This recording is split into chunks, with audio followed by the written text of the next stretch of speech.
Morning. Today we are going to take our second part of the sixth chapter, Unraveling Genetic Mysteries. Okay, so in our previous class we have studied about and the introductory part of this chapter we have studied, that is the father of genetics, that is Gregor John Mendel is known as the father of genetics. He done so many experiments on the pea plant, scientifically known as Pisum sativum, and he observed seven contrasting characteristics in the pea plant and done the hybridization experiment among these seven contrasting characteristics, and he got some inferences. And he found out that a factor is responsible for the inheritance of these characters from the parent to offspring. And up to he don't know about the gene, and he just introduced that a factor is responsible for that. And after that, so many scientists done so many experiments and found out that only later found out that gene is responsible for the transmission of these characters from parent to offspring. This is clear for you. Then the Mendel done his experiments on the pea plant, and he told and he experimented. He made the experiment taking first he taken one character, and the transmission of one character from parent to offspring is known as the monohybrid process. So first he done the monohybrid process. Okay, that is transmission of the transfer of one character. That I will show you here. That process I will show you. Before that, we have discussed in the previous class about the gene, and that is a gene is responsible for a particular character. And we have told that if you are taking the height, that gene will be expressed in two different ways. And the expression of a gene in different ways is known as alleles. So for the gene height, there are two alleles, which are the two alleles of gene height. We studied that tall and dwarf.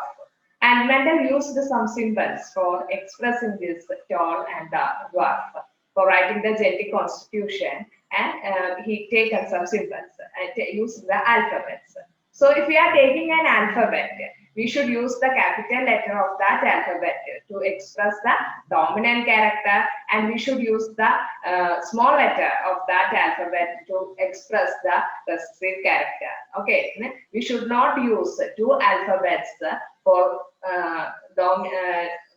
knowing the dominant and for denoting the dominant and recessive character. The same alphabet should be used. The small letter and capital letter of the same alphabet should be used for representing the dominant and recessive character. That you should always keep in mind. Is it clear for you? So here I am going to show you. Here I will write in the board. You should listen properly, then only you can understand. I will write in the board about the process done by the Mendel. Okay, a monohybrid process. Monohybrid process means using only one character. Okay, only one character. Here we are taking only one character.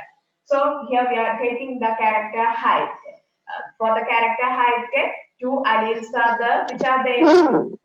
Tall and dwarf. So we are crossing the tall plants with a dwarf plant. Okay. So here you can see I have written tall is crossed with the dwarf.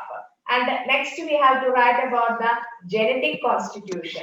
Genetic constitution, I have told you for the dominant character, here alphabet T is taken. Okay. For the dominant character, we should write in the capital letter. And another thing we told that for each allele, two gametes are there. That's why we are writing T for representing the tall character. Is it clear for you? Why capital is written for tall is the dominant character in the height.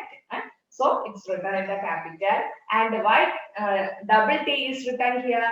Double capital T is written because each allele has tall is an allele of the gene representing height. So each allele consists of two gametes. Gametes means sex cells are known as gametes. Is clear for you? So here the double T, capital letter T. And here dwarfness, what we have told, the dwarf is a recessive character. So it should be represented in the small letter. So but I have told you, we should not use another alphabet for representing the dwarfness. Which alphabet we have already taken, that alphabet small letter is used for representing the recessive character. So what we should write, here we have taken capital T for representing tall. So we should write small letter t for representing dwarf. And we should not write a single t, always write the genetic constitution in double. Because why we are writing as double t here?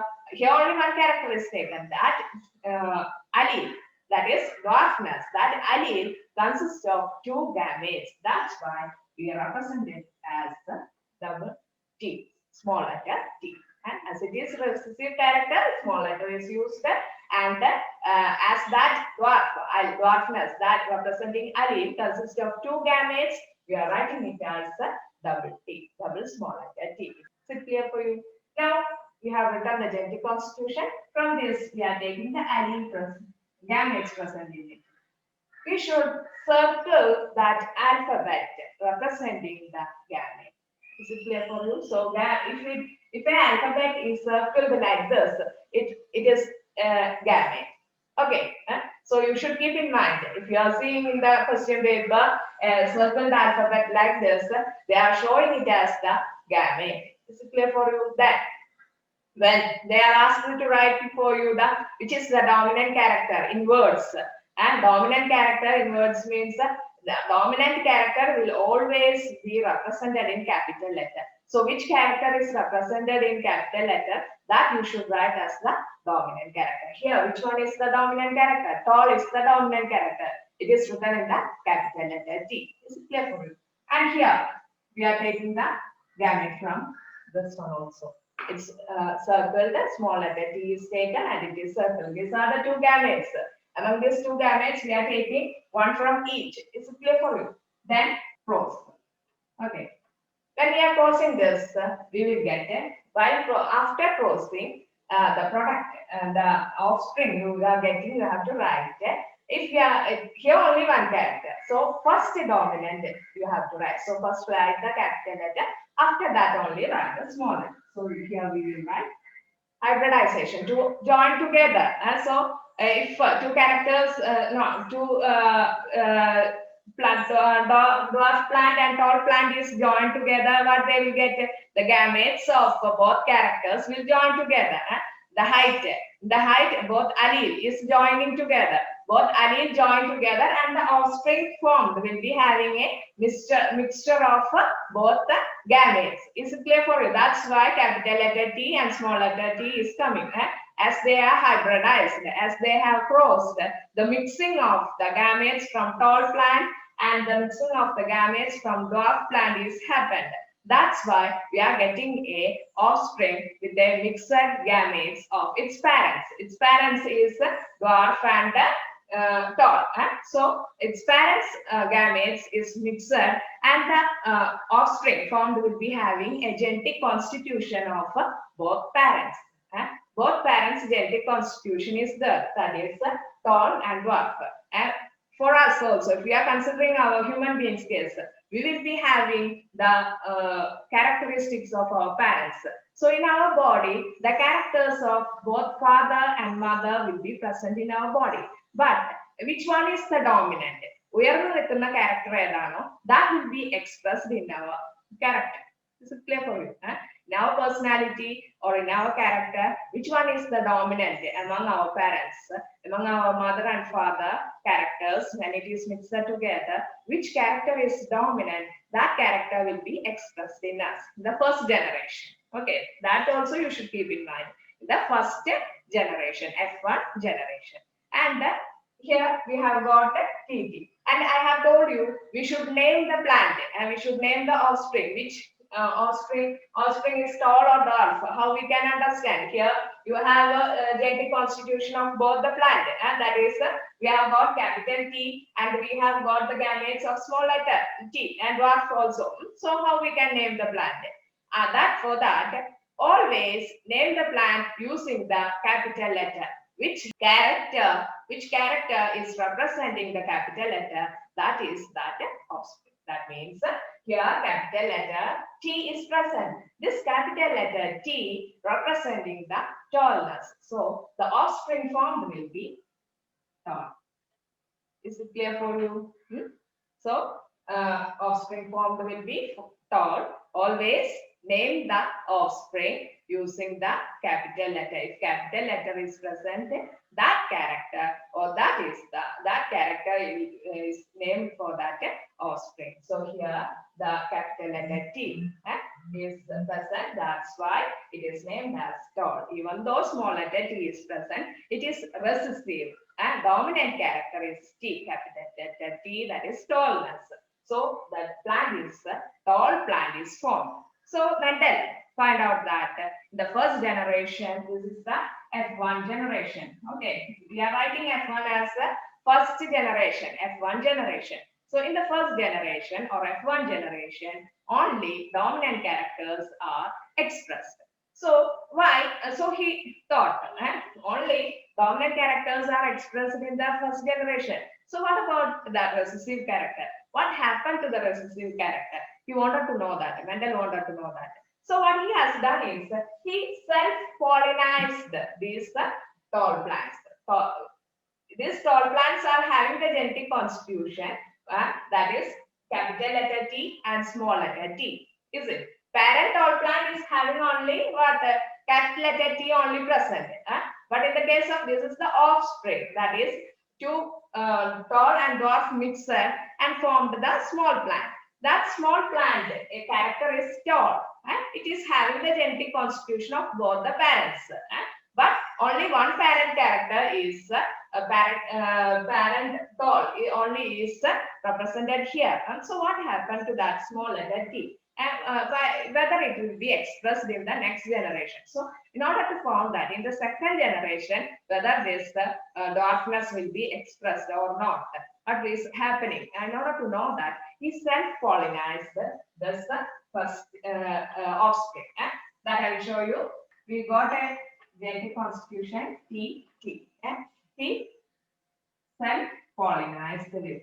Self-pollinizing means we are pollinizing with that same plant itself, flowers of that same plant itself. Is it clear for you?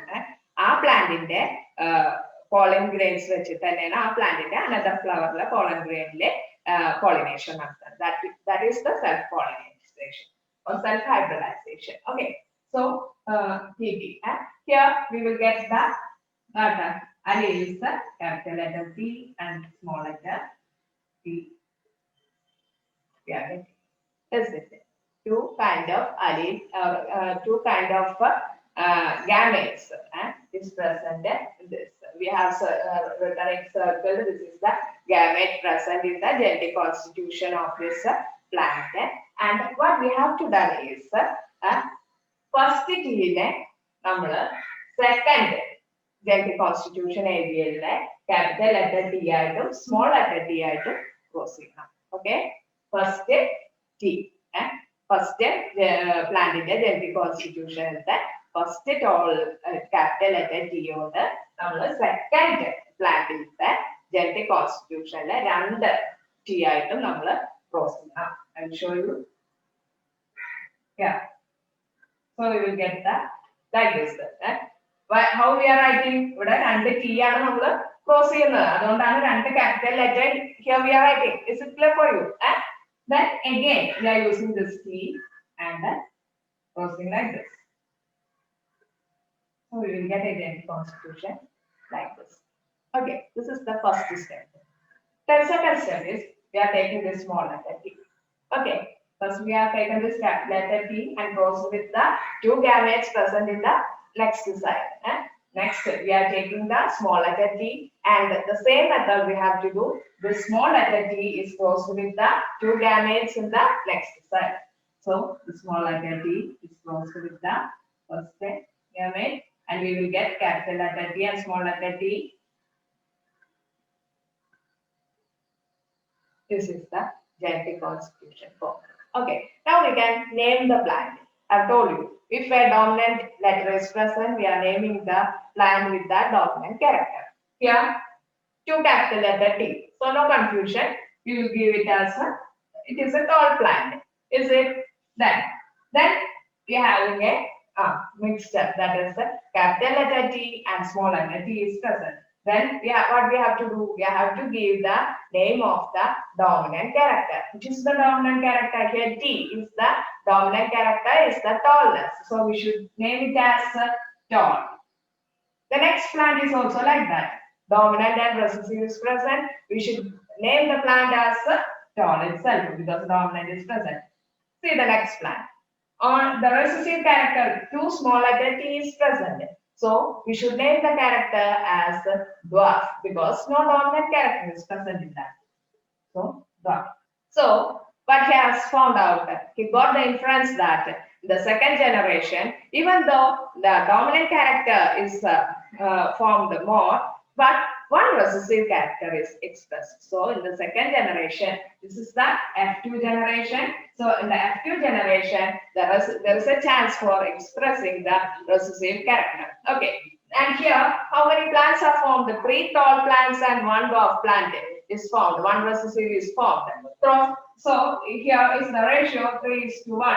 That means 3 tall plants and 1 dwarf plant is formed. This is clear for you. This is the ratio and this is a monohybrid cross.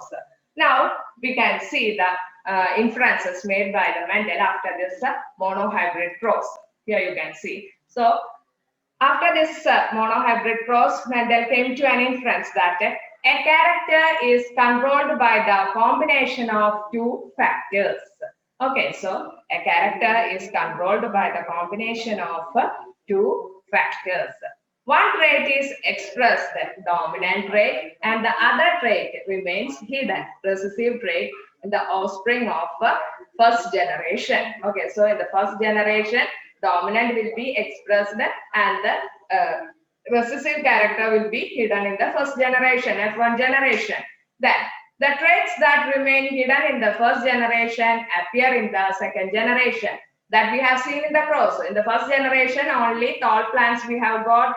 When we have self-pollinized the first generation, we got but in the second generation, we got the recessive character. Dwarfness is expressed. Then the ratio of the dominant and the recessive traits in the second generation is 3:1. Okay. So this is the inference done by the Mendel. So I think it's clear for you about the monohybrid and the dihybrid cross.